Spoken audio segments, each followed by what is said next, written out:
po mga idol. Hello mga idol, sa araw pala ito magluto po tayo ng gulay na pakbit mga idol. Una dito mga idol, nag-init ako dito ng mantika sa ating kawali mga idol.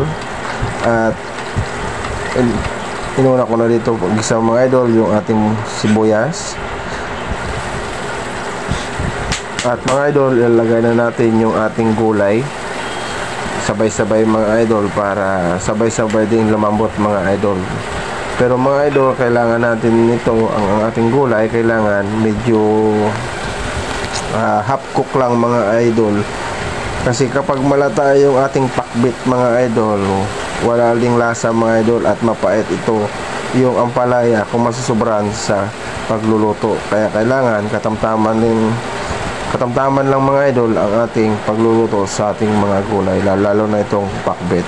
Sabayan na natin ito mga idol ng kunting asin at kunting bitsin mga idol. Pagkatapos ito mga idol, paglagay ko ng asin mga idol, ito na ang gagawin natin. Lagyan po natin ng kunting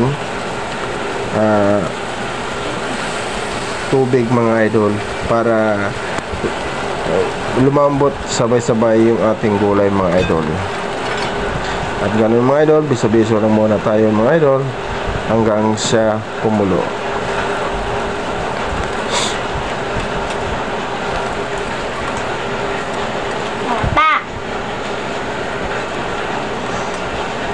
So, biso-biso lang muna tayo mga idol, ng biso-biso para lumasa yung ating ginagawa gulay mga idol.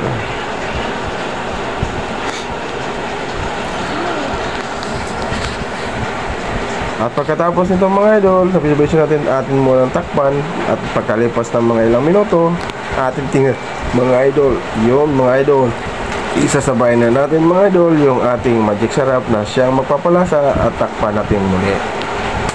Pagkalipas ulit ng mga idol ng ilang minuto, ito na ang kalabasan sa ating pakbit mga idol. Lutong-luto na mga idol.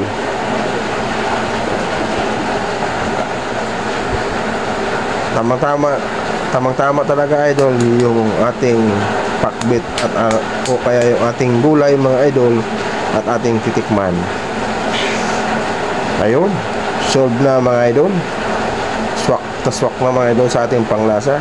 At ililipat na natin mga idol yung ating ginawang pakbit sa ating lagayan mga idol.